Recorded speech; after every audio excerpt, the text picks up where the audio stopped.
Gila, nggak habis pikir sih gua. Desain super cakep, chipset ngebut pakai Dimensity 8400 Ultra, baterai badak 6500 mAh, dan dibanderol dengan harga di 4 jutaan aja. Gile. Tapi dari yang manis-manis tadi, apa yang dikorbanin ya? Terus emang bener bakal jadi Poco X7 Pro? Kalau iya, nanti Poco F7 ambil dari mana? Yuk kita bahas. Tapi sebelumnya, biar modal gue beli HP ini nggak sia-sia, boleh bantuin gue dengan like video ini ya. Thank you. Buat boxnya sama kayak Redmi K80 yang sempat gue bahas kemarin ya. Dan tampaknya mulai dari sekarang bakal kayak gini terus. Dan ingat, tulisan Redmi-nya sekarang huruf gede semua ya. Redmi. Cuma ini jadi ingetin gue sama box ini nggak sih? Seperti biasa di dalamnya ada box yang isinya SIM ejector, kertas-kertas jarang terbaca, sama case warna gelap yang elastis. Habis itu ada HP, kepala charger 90 watt, dan kabel Type A ke Type C. Pastinya langsung disambut sama Xiaomi Hyper OS 2 berbasis Android 15. Habis itu setup kayak biasa, regi sidik jari, dan setelah kelar, gue cek storage-nya udah kemakan 30GB dari total 256 punya gue. Impresi awal gue sama HP ini, dan gue yakin kalian juga mikir sama. Kalau bagian belakang HP ini langsung kepikiran sama rilis barunya brand buah yang satu itu gak sih? Aku coba. Enak aja, anak info duluan tahu. Gue HP Xperia dari dulu udah kayak gitu loh. Bos, enak aja. Bahasa desain itu ambil dari Poco F3 yang dimodifikasi. Iya, terlepas siapa ngikutin siapa, gue bisa bilang modul kamera yang ini lebih keren sih. Soalnya dia bisa nyala juga ya, ada lampu joget-joget di bulatan kameranya. Nanti kita bahas lebih lanjut di belakang. Buat backnya bermaterial kaca dan ada dua bagian gitu, yang sebelah kiri matte dan sebelahnya lagi garis-garis. Tapi kalau secara tekstur pas disentuh gitu tetap mirip kok, beda secara visual aja. Terus ini gue sampai sekarang masih nggak tahu sih apakah gue suka garis merah di sini atau enggak. Mungkin buat nyamain merah-merah di bagian kameranya ini. Menurut kayak gimana? Lanjut ke bagian depan yang punya layar 6,67 inch dan ini benar-benar ukuran template HP-HP Xiaomi banget ya. Dengan bezel yang bisa dibilang termasuk tipis, walaupun untuk dagunya sedikit lebih tebal, tapi ya dikit aja. Kalau buat framenya flat menyerupai aluminium, tapi ini dari plastik ya, karena nggak ada garis antena. Terus di sebelah kanan HP ini ada volume dan tombol power, di kiri kosong, di atas ada mic, lubang speaker, sama infrared. Dan terakhir di bawah ada speaker lagi, port Type-C, mic, dan dual SIM slot card yang nggak bisa tambah memori. Terakhir untuk feel genggamnya sih agak kaku ya, karena nggak ada lengkungan sama sekali bagian depan ataupun belakang. Bener-bener ini HP boxy yang cukup gampang buat diberdiriin. Punya tebal 8 mili dengan berat 203 gram. Oke, buat spesifikasi yang penting itu ada di layar 6,67 inch 1,5K AMOLED dengan chipset baru dari MediaTek Dimensity 8400 Ultra. Yang mana chipset ini punya 8 core yang gede-gede semua, ARM Cortex A725. Jadi nggak ada efisiensi core tuh, MediaTek bilang all big core. Dan kalau gue cek Antutunya dapat di sekitar 1,78 juta. Yang mana angka ini kalau gue bandingin sama chipset pendahulunya Dimensity 8300 Ultra lumayan ada peningkatan ya. Yang sebelumnya dapat skor di 1,4 juta di Poco X6 Pro. 8400 Ultra ini pun masih lebih baik dari Snapdragon 8S Gen 3 yang ada di Poco F6. Yang terakhir gue tes itu dapat di skornya 1,5 juta. Tapi kalau dibandingin sama Snapdragon 8 Gen 3 di Honor GT gua ini, skornya selisih 200.000 di 1,98. BTW buat video ulasan HP ini sabar ya, masih dimasak. Jadi biar nggak ketinggalan, pastiin kalian subscribe dulu.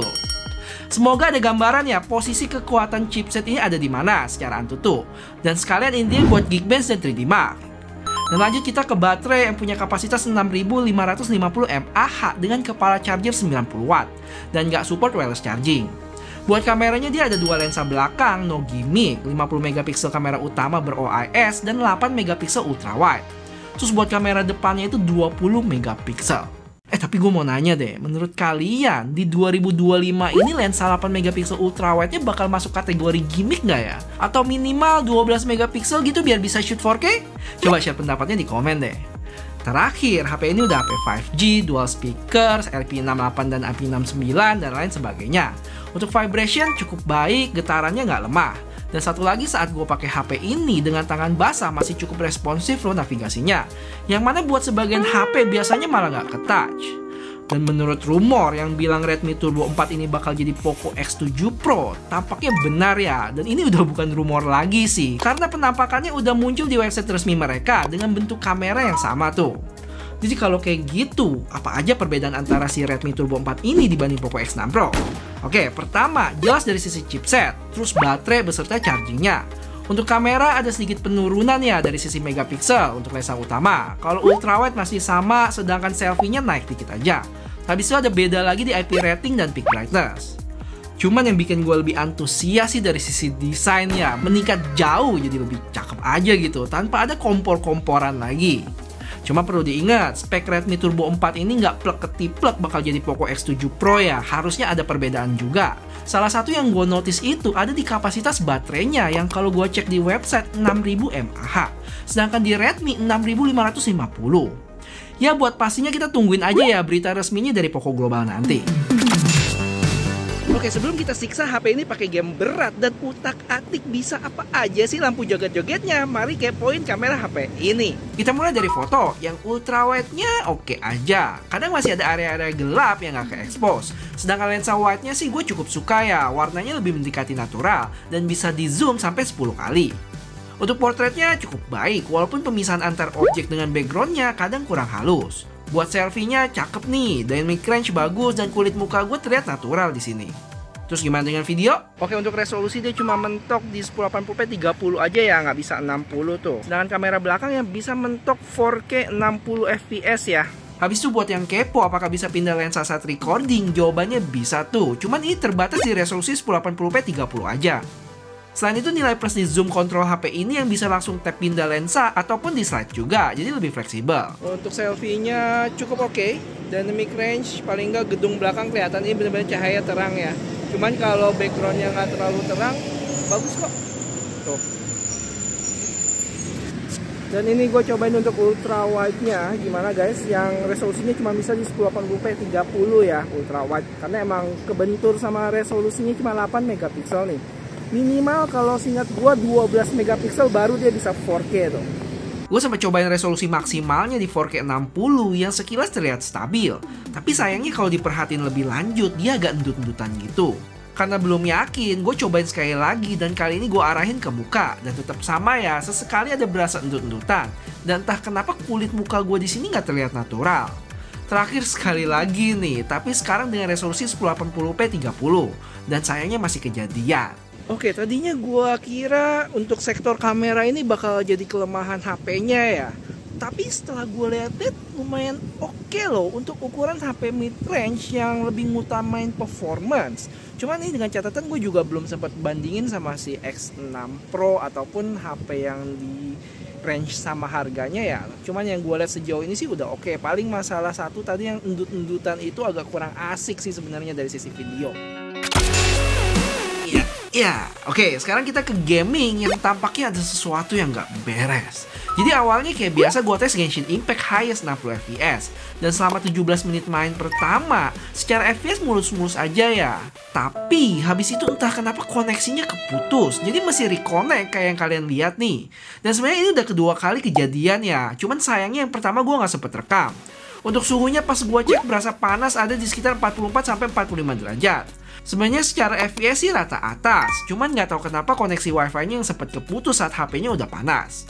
Habis itu gue coba sekali lagi, tapi kali ini main Wuthering Wave dengan settingan mentok juga. Dan untungnya kali ini aman sih. Bisa full menyelesaikan main selama 20 menit dengan FPS rata-rata yang tinggi di 56,2. Untuk suhu mirip kayak tadi di 44 derajat dengan baterai berkurang 10%. Oh ya, terakhir buat ring kamera ini pas gua cek ternyata ada settingannya ya di bagian additional settings backlight effects. Untuk pilihan pertama buat nyala matiin lampunya atau nyalanya saat HP ditelungkupin aja. Habis itu nyalanya bisa pas telepon masuk atau pas ada irama untuk app-app yang bisa kita aktifin manual. Misalnya gue contohin pas buka YouTube. Atau bisa buat notif juga nih. Udah sih itu doang dan gue nggak ketemu pilihan buat ganti warna lampunya. Nah, kita masuk sekarang ke varian sama harga. Buat pilihan warna ada 3, putih, hitam, sama ini hijau atau biru ya. Dan kalau diperhatiin, garis merah di body dan kamera modulnya ini cuma ada di warna putih, sisanya menyatu. Buat varian dia ada 4, mulai dari 12 plus 256 sampai 16 plus 512. Dengan harga mulai dari 4,4 juta sampai 5,5 juta. Udah nggak kaget lagi sih lihat harganya, karena emang HP Redmi selalu kasih harga yang bagus. Tapi ingat, nggak bosen-bosen gue kasih tahu kalau harga ini konversi langsung dari website Xiaomi di Cina sana ya. Kalau masuk Indonesia pasti bakal beda. Terus pertanyaan selanjutnya, kalau Redmi Turbo 4 ini udah diambil sama Poco X7 Pro, nanti Poco F7 bakal rebrand dari mana? Jadi gosipnya, ini HP bakal ada versi Pro-nya lagi ya, yang kapasitas baterainya bisa sampai 7500 mAh. Aduh gile. Cuman kalau beneran ada Turbo 4 Pro dan rebrand jadi Poco F7, chipsetnya bakal pakai apa ya? Apakah Snapdragon 8S Elite? Coba deh keluarin teori-teori kalian di komen.